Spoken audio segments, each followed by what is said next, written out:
The blizzard clawing at the bus stop was not merely a storm.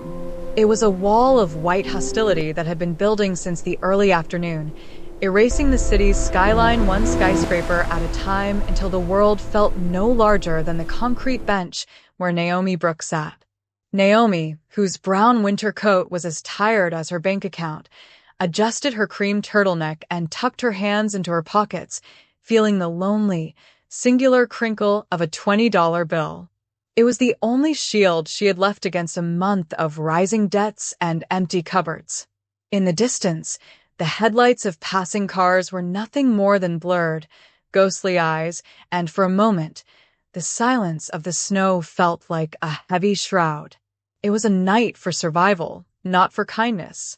And yet, a sound broke through the muffled roar of the wind, a soft, rhythmic scratching against the ice. Naomi looked up, expecting perhaps a stray dog or the shadow of a falling branch. But the figure that stumbled into the dim glow of the street lamp stopped her breath.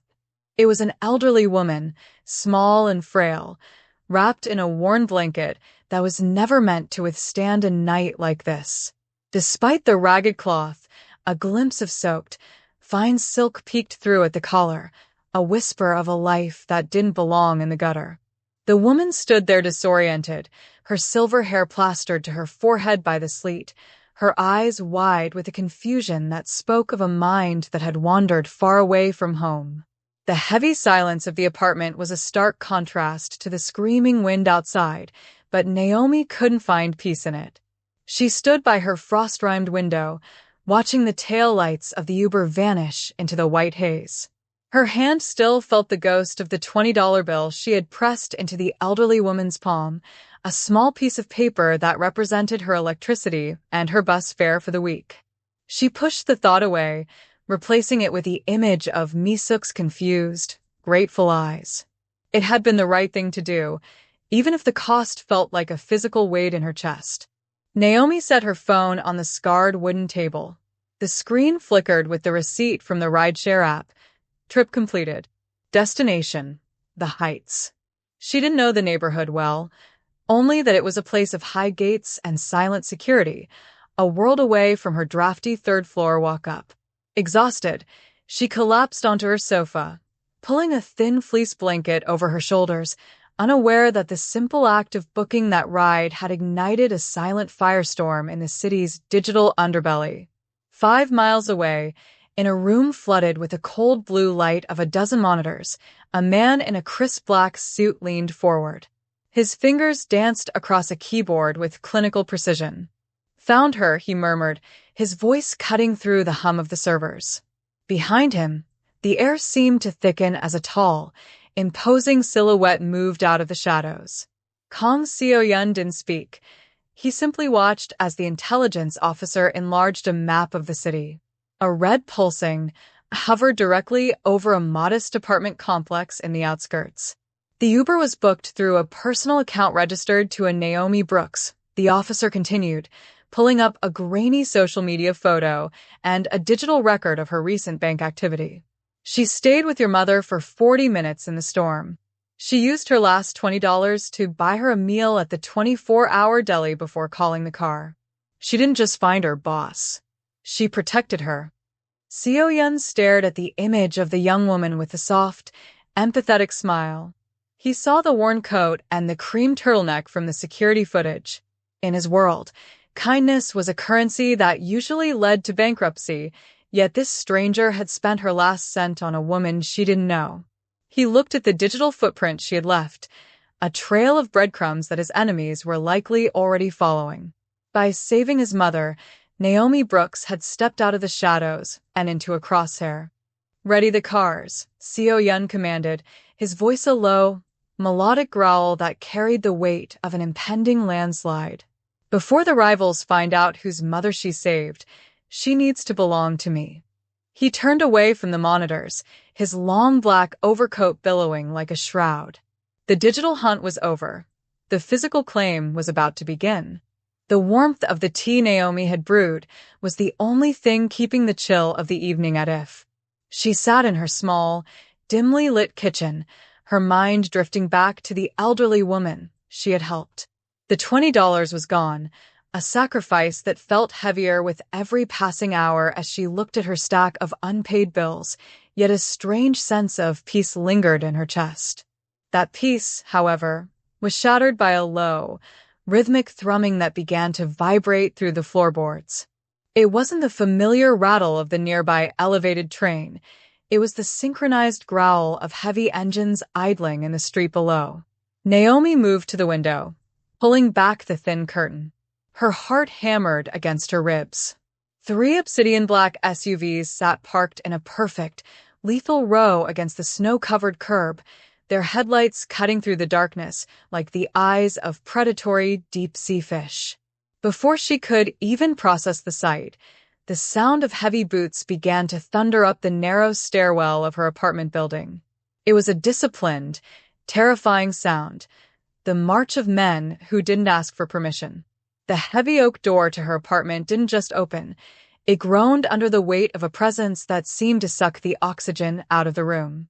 A phalanx of men in tactical gear, their faces obscured by shadows and stone-cold discipline, fanned out into her small living space. They didn't touch her things. They simply occupied the air, turning her sanctuary into a surveyed territory. Then, the formation parted. Kang Seo-yun stepped into the room. He was taller than he had appeared in the fleeting shadows of the street, a pillar of dark elegance draped in a cashmere overcoat that cost more than Naomi's entire building. His presence was a paradox, refined, yet vibrating with a raw, lethal menace that made the air feel electric. He didn't look like a man coming to offer a thank you note or a reward. He looked like a conqueror assessing a new province. His eyes, sharp and unreadable as polished obsidian, swept over the peeling wallpaper and the thrift store furniture before finally settling on Naomi. She stood frozen by the kitchen table, her fingers white-knuckled around her mug. For a long, agonizing moment, the only sound was the wind whistling through the ill-fitting window frames. "Naomi Brooks," he said, his voice a rich, low velvet that sent a shiver down her spine. It wasn't a question. You saved a life tonight that is worth more than this entire city. But in doing so, you have painted a target on your back that you are too innocent to see. He took a slow, deliberate step toward her, the leather of his boots creaking softly. Naomi tried to find her voice, to tell him to leave, but the words died in her throat as he stopped just inches away. The scent of expensive sandalwood and cold winter air clung to him. "My mother is safe because of your last $20, Seo-yun continued, his gaze narrowing. But my enemies now know your name. They know your face. By morning, they will look at you and see a way to hurt me." He reached out, his gloved hand hovering near her cheek, but never quite touching it. The gesture was both a threat and a promise. "I do not leave my debts unpaid, and I do not leave my assets unprotected. From this moment on, your life as a waitress is over. You aren't going to be a victim, Naomi. You are mine." The finality in his tone was absolute. He wasn't asking for her consent. He was announcing a change in the laws of her universe. Behind him, the men began to move, preparing to sweep her away into a world of gold and marble, where she would be safe, cherished, and utterly captured. The transition from the drafty walk-up to the back of the armored limousine was a blur of motion and muted engine roars. Naomi sat pressed against the buttery leather of the seat, her eyes fixed on the window as the familiar, crumbling brick of her neighborhood dissolved into the sleek, neon-drenched glass of the city's heart. Beside her, Kang Seo-yun remained a silent, looming presence, his profile carved from the shadows of the passing street lamps. He didn't speak, but the weight of his gaze was a physical touch, tethering her to this new, impossible reality. When the vehicle finally slowed, it wasn't at a house, but at the base of a towering needle of steel and light that pierced the belly of the storm. The Golden Spire. It was a fortress of modern engineering, a place where the air was filtered and the chaos of the streets felt like a distant, forgotten memory. They ascended in a private elevator that moved with such sickening speed that Naomi had to reach out to steady herself. Instinctively, her hand found Seo Yun's forearm. The wool of his coat was cold, but the arm beneath was like iron. He didn't pull away.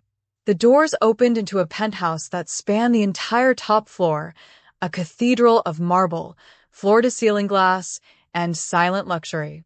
The blizzard raged outside, but here, the only sound was the soft crackle of a fireplace. Naomi stood in the center of the vast living area, her worn brown coat and salt-stained boots looking like a scar against the pristine white flooring. She felt small, a sparrow trapped in a hall of hawks. Seo Yun walked toward a desk of dark obsidian, peeling off his leather gloves. He didn't look at her as he picked up a sleek, customized phone. "Minho," he said, his voice dropping into that low, melodic growl. "Naomi Brooks. Reach out to the First National and the city utility boards. Every outstanding balance, every cent of interest, every looming late fee. I want her name erased from their ledgers by the time I hang up. Pay them triple if they hesitate, but make it disappear." He paused, listening to a voice on the other end, his eyes finally drifting back to Naomi. She watched him, her breath hitching. In a world that had spent years squeezing her for every penny, this man was dismantling her chains with a 30-second conversation. "And the student loans," Seo Yun added, a cold smirk touching his lips. "Clear it all. She starts tomorrow with a balance of 0. He ended the call and set the phone down with a finality that echoed through the room. "The collectors will not call you again, Naomi. The banks no longer know you exist. You owe the world nothing."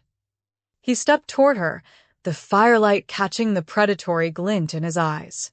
"But the world is no longer where you live. You are in my house now, and here, the only debt that matters is the one I have decided you are worth." Naomi looked out at the city below, the lights flickering like fallen stars. For the first time in years, the crushing weight in her chest was gone, replaced by a terrifying, golden void. She was free from her old life, but as she looked at the man who had bought her freedom, she realized the price was simply her entire world.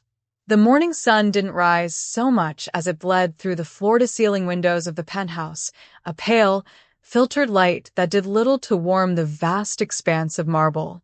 Naomi had barely slept, her body still humming with the residual adrenaline of her forced relocation. She found herself drawn toward a sun-drenched breakfast nook where the scent of jasmine tea and steamed rice cut through the sterile, expensive air. There, seated in a high-backed chair and wrapped in a silk robe that shimmered like a pearl, was Yoon Mi-suk. The woman was a stark contrast to the shivering ghost Naomi had rescued from the bus stop. Her silver hair was perfectly coiffed, and her skin, though translucent with age, had regained a hint of color. Yet, as Naomi approached, she saw the same distant, hazy look in the older woman's eyes, the unmistakable fog of a mind that was slowly drifting out to sea. "You brought the broth," Mi-suk whispered, her voice fragile as spun glass. She wasn't looking at the lavish spread before her, but at Naomi, her mind clearly snagged on a memory of the previous night's kindness. Naomi sat beside her, gently placing a hand over the woman's thin, trembling fingers. For a moment, the predatory shadow of Kong Seo-yun felt miles away. Here was just a mother and the girl who had seen her when the rest of the world looked away. The soft clicking of boots on marble announced Seo-yun's arrival. He looked revitalized, though his expression remained a mask of granite. He didn't sit. Instead, he stood behind his mother, his large hands resting protectively, almost possessively, on her shoulders. "She has moments of clarity," Seo-yun said, his voice dropping into that low, melodic growl. "But the early-onset dementia is a thief. It steals her location, her name, and eventually her son." He looked down at Mi-suk with a tenderness that felt dangerously out of place on the face of a warlord. Last night, she didn't just wander off. She was supposed to be under the highest level of security at the botanical gardens. One of my lead guards, a man I trusted for 5 years, decided a phone call was more important than his post. He left the side gate unmonitored for 3 minutes. That was all the time she needed to seek the freedom she keeps dreaming of. His grip on his mother's shoulders tightened ever so slightly, his knuckles whitening. By the time he realized she was gone, the storm had moved in. He didn't report it immediately. He tried to find her himself to cover his failure. He left her out there, Naomi. He left her to be robbed, to freeze, all to save his own skin. Where is he now? Naomi asked, the words catching in her throat. Seo Yun's eyes shifted to the window, watching the city below. He is no longer a concern. In my world, negligence is a capital offense when it involves the only thing I love. He turned his gaze back to Naomi, his intensity burning through her. The guards are being replaced, but she won't let them near her. She screams if they touch her, but she asks for the girl with the warm hands. She asks for you. Naomi looked at Misuk, who was now humming a faint, wordless tune. The secret of the Wanderer was a tragic one, a woman trapped in a decaying memory, surrounded by men who saw her as a job rather than a person. Naomi realized then that her presence in this golden spire wasn't just a whim of the Mafia boss. She was the only anchor left for a woman who was drowning in her own mind, and that made Naomi the most valuable and most vulnerable person in Seo Yun's empire. The days in the Golden Spire began to bleed together into a surreal montage of velvet, marble, and the quiet, heartbreaking whispers of Misuk's fading memories. Naomi had become the silent heartbeat of the penthouse, the only person who could coax the elderly woman into eating or calm her when the shadows of the hallway turned into monsters in her mind. It was an intimate, heavy existence, lived thousands of feet above the streets she once called home. One evening, as the city lights twinkled below like a carpet of crushed glass, Seo Yun appeared in the doorway of the library. He had discarded his suit jacket, his white shirt sleeves rolled up to reveal forearms corded with tension and hidden stories. In his hand was a small, unassuming box of midnight blue velvet. He didn't say a word as he crossed the room, his presence commandingly quiet, pulling the air toward him until Naomi felt she had to look up or drown. In my world, there is no such thing as a clean slate, Seo Yun began, his voice a low, melodic growl that resonated in the quiet room. You saved my mother, but you also witnessed a weakness. My enemies do not see a kind woman when they look at you, they see a gateway to my throat. He stopped in front of her, the firelight casting long, flickering shadows across his sharp features. I told you that you are mine, but the world needs a visual reminder of what happens to those who touch what belongs to Kong Seo Yun. He opened the box. Resting on a bed of black silk was a pendant that seemed to hold the very essence of the moon. It was a diamond of such impossible clarity and size that it felt heavy just to look at it, the legendary solace of Seoul. It was an heirloom of the organization, a stone whispered about in the backrooms of power, representing a legacy of blood, loyalty, and absolute protection. This is not a trinket, Naomi, he said, his gaze locking onto hers with a frightening intensity. He stepped behind her, his fingers brushing the nape of her neck as he fastened the cold platinum chain. The contact sent a jolt of electricity through her, a mixture of fear and an attraction she was no longer able to deny. The man who wears the ring of my office is feared, but the woman who wears this stone is untouchable. To even look at this necklace with greed is a death sentence in this city. He turned her around to face him, his thumb tracing the line of her jaw. The diamond rested against her cream turtleneck, a brilliant, cold fire that marked the end of her anonymity. You wanted to save a life, he whispered, his face inches from hers, the scent of sandalwood and winter air wrapping around her. Now you are the life that must be saved at any cost. Wear it, and know that you are the only thing in this world I will not allow to break. As Naomi looked at her reflection in the darkened window, the solace of soul burned against her skin. She was no longer the girl with the last $20. She was a marked woman, draped in the armor of a king, realizing that the more he protected her, the deeper she sank into his beautiful, dangerous shadow. The stillness of the Golden Spire at 3 a.m. was a heavy, artificial thing, a silence so profound it felt like pressure against the ears.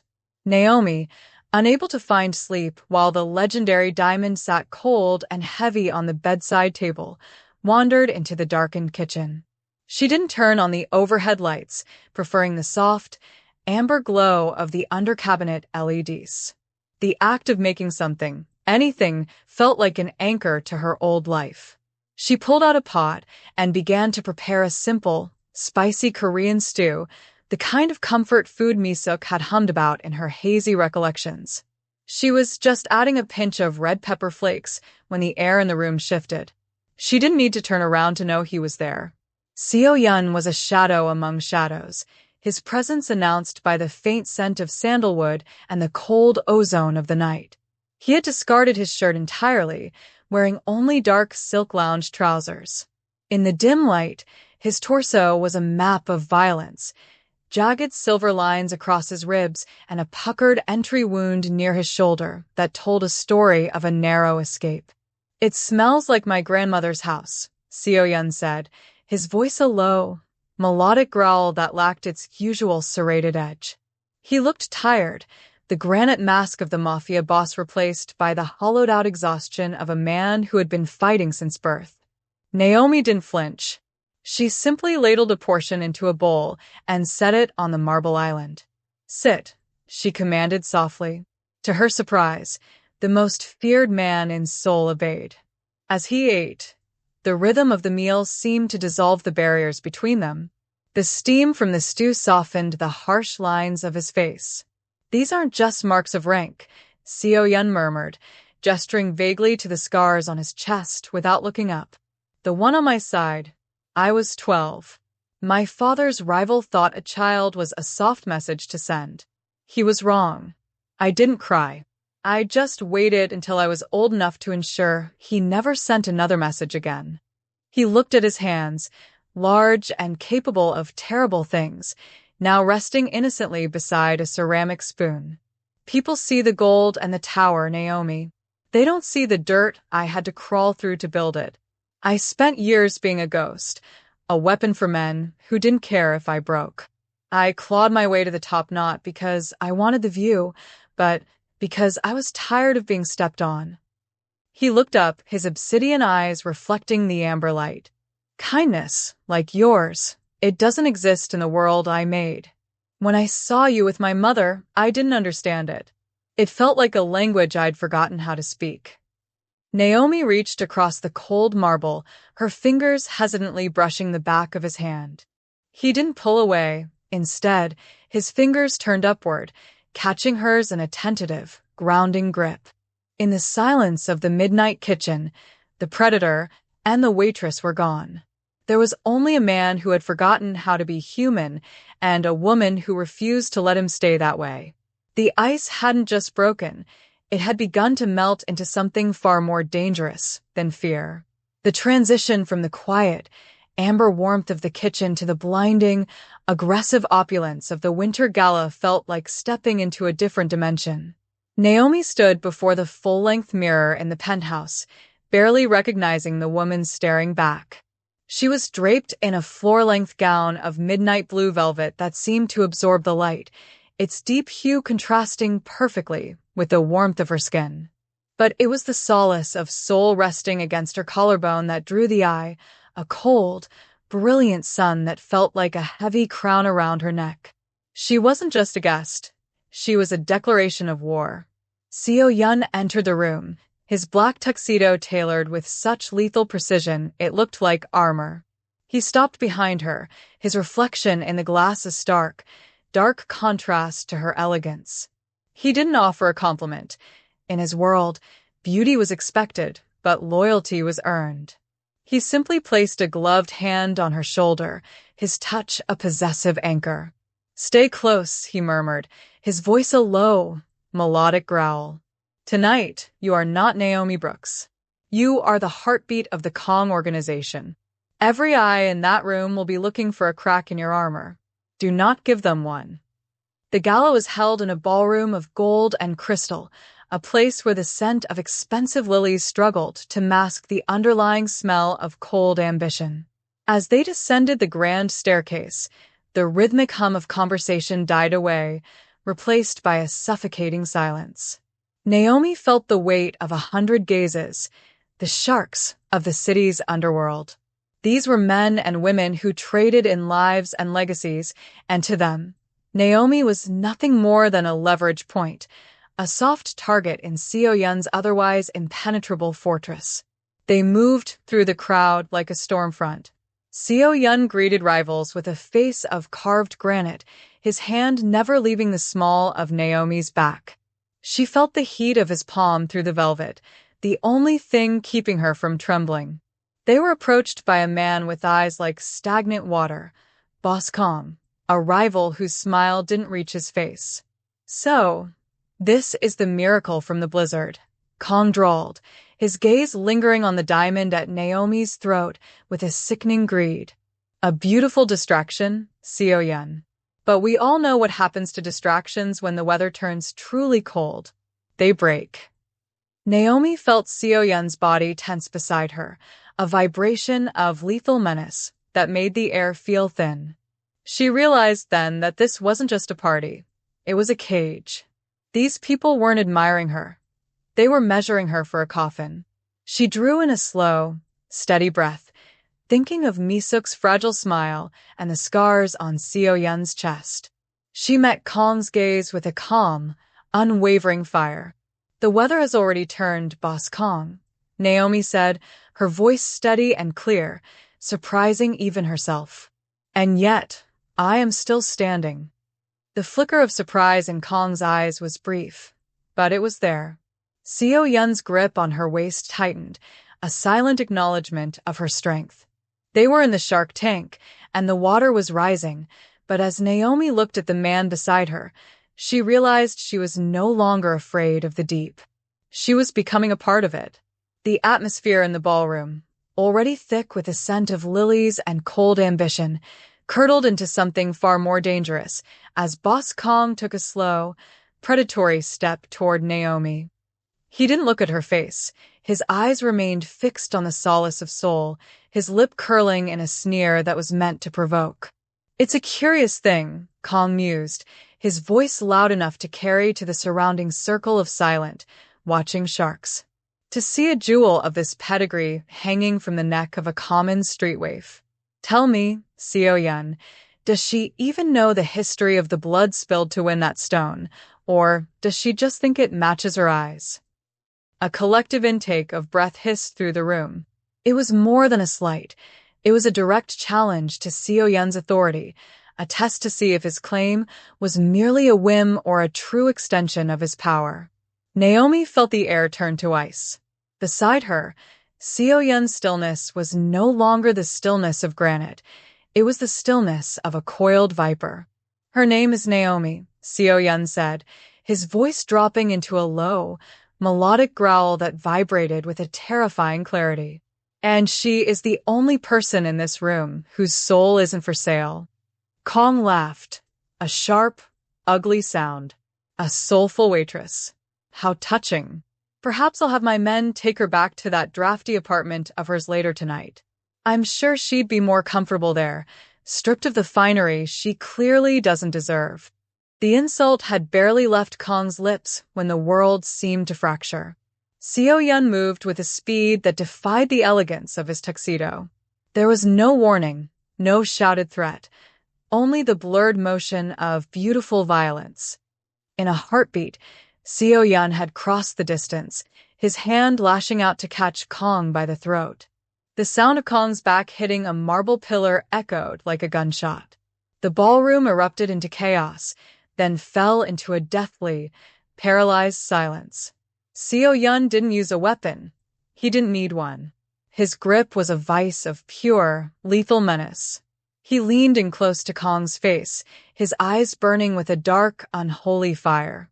You breathe because I allow it, Seo Yun whispered, the words carrying to every corner of the room. But you spoke of my wife as if she were a piece of property you could touch. For that, you lose the right to speak at all. With a brutal, calculated efficiency, Seo Yun's other hand moved. There was a sickening crack of bone, a muffled groan of agony, and suddenly Boss Kong was on his knees, clutching a shattered jaw, his face a mask of disbelief and pain. Seo Yun didn't look down at the fallen man. He took a silk handkerchief from his pocket, wiped a stray drop of blood from his cuff with methodical precision, and turned back to Naomi. The sharks recoiled, their eyes wide with a new, bone-deep respect. Seo Yun reached out, his hand steady and warm, and tucked a stray lock of hair behind Naomi's ear. I told you, he murmured, his voice returning to that velvet softness that was reserved only for her. Anyone who touches you faces me, and I am the end of all things. He led her through the parting crowd, the solace of soul gleaming with a fierce, triumphant light. Naomi walked with her head held high. The weight of the diamond no longer felt like a burden, but like a vow. In the wake of his violence, she realized the truth. She wasn't just being protected. She was being worshipped by a man who would burn the world down to keep her safe. The aftermath of the gala felt less like a victory and more like the drawing of breath before a final, devastating plunge. Back within the glass walls of the Golden Spire, the air was thick with the scent of ozone and the heavy, electric silence that follows a storm. Kong Seo Yun stood by the floor-to-ceiling windows, his back to the room, watching the city lights flicker like dying embers. He had stripped off his tuxedo jacket and tie, his white shirt unbuttoned at the collar, revealing the jagged line of the scar on his neck, a map of a life defined by blood. Naomi watched him from the shadows of the hallway, her fingers tracing the cold, brilliant edge of the solace of soul still resting against her skin. She saw the tremor in his hands, a minute vibration of adrenaline and terror that he would never allow his enemies to see. When he finally spoke, his voice was no longer a melodic growl. It was a hollow, desperate rasp. The cars are waiting in the subterranean garage, he said, not turning to face her. There is a private jet at Incheon, fueled and cleared for a flight to Switzerland. You will have a new name, a new history, and enough wealth to buy 100 lives better than the one I took from you. He finally turned, and for the first time, Naomi saw defeat in his obsidian eyes. He held a thick manila envelope containing the forged documents and the dissolution of their contract. He held it out like a shield. You have to go, Naomi. Calm was just the beginning. The elders, the rivals, they saw tonight that you are my heart. And in my world, a heart is just a target. If you stay, I cannot guarantee you will see the spring. The words were meant to be a release, a gift of freedom from a man who had realized that his love was the most dangerous thing he owned. But as Naomi looked at him, standing alone in his tower of gold and glass, with no one but a fading mother and a legacy of violence to hold him, she felt a surge of clarity that burned hotter than any diamond. She didn't take the envelope. Instead, she crossed the marble floor, the soft rustle of her velvet gown the only sound in the room. She stopped inches from him, looking up into the face of the monster who had become her sanctuary. With a slow, deliberate motion, she reached up and cupped his face, her warm palms contrasting with the deathly chill of his skin. You spent your whole life crawling through the dirt so no one could step on you again, she whispered, her voice steady and echoing with an iron-willed grace. And you think I'm going to run back to the shadows just because the wind got cold? You saved me from a life of nothing, Seo Yun. You gave me a seat at a table I was never meant to see.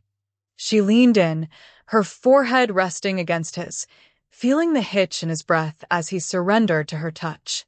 I'm not a contract you can just tear up when things get difficult. I'm not a waitress waiting for an Uber anymore. I am your wife. I am your queen. And if the world comes for us, they will find us together. Seo Yun let out a shuddering, broken breath, the envelope slipping from his fingers to scatter across the floor like autumn leaves. He wrapped his arms around her, pulling her into a desperate, bone-crushing embrace, burying his face in the crook of her neck. Outside, the blizzard began to settle, covering the city in a deceptive, peaceful white, but inside the spire, a new power had been forged. Naomi Brooks wasn't just a guest in his world anymore. She was the axis upon which it turned, the heart that would beat long after the echoes of violence had faded into the snow.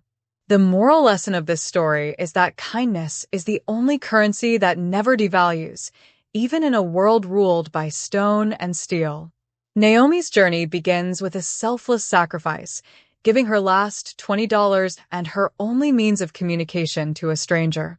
This act proves that true wealth is not found in a bank account, but in the reflexive urge to protect another human being. It teaches us that a single seed of compassion can dismantle the highest walls of a fortress.